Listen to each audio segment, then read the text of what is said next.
අපි දැන් Visual Basic වල තියෙන do until loop එක ගැන කතා කරමු.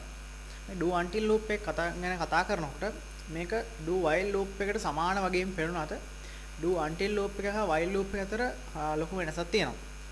අපි do while loop එක ගැන කතා කරොත් do while loop එක වැඩ කරන්නේ යම්කිසි කොන්දේසියක් තෘප්ත වී තිබෙන කාලාන්තරය තුළ පමණයි.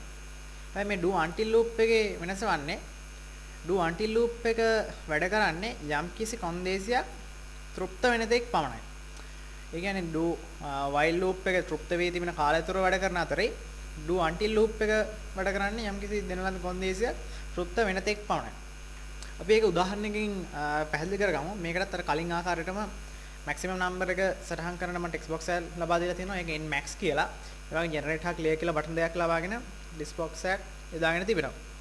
list box එක list කියලා නම් කරගෙන තියෙනවා.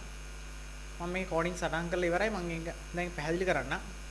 මම generate button එක double click කරලා මෙහි coordinates වලට යනවා.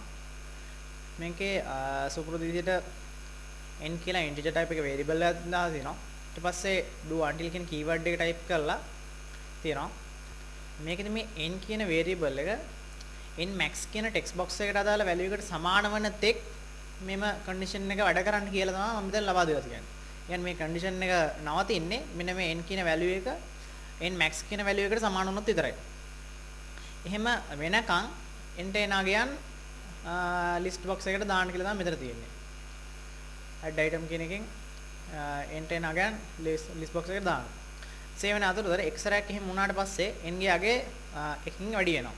මේ විදිහට n සමානයි ඒ n max කියන text box එකට දාලා සංඛ්‍යාව ලැබෙන තෙක් මේක සිදු වෙනවා. time එක ගියාම මම මේකට ලබා දෙනවා අංක 10. 10 ලබා දීලා ජෙනරේට් කරපුවාම 0 සිට 9 තෙක් යන අංක 10 වෙනකන් n කෙනාගේ අංක 10ට සමාන වෙනකන් මේක ක්‍රියාත්මක වීම සිදු වෙලා තියෙනවා. මේක මෙතන 9න් නැවතිලා තියෙන්නේ. මේක බලවම කෝඩින් එකත් එක්ක මේක දැන් 8 වෙන n සමානයි 8 වෙන අවස්ථාවේ n එකක් එකතුන 9 වෙනවා. නැවතත් ඒක තාම වැලියු එක 10ට සමාන වෙලා නැති හින්දා නැවතත් යනවා.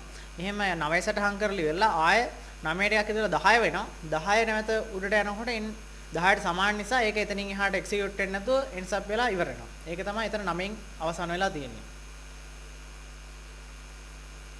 මේ අකට අපිට කැමති අංකයක් යොදමින් මේක බලන්න පුළුවන්. මේක තමයි do until loop එකේ ක්‍රියාකාරීත්වය වෙන්නේ.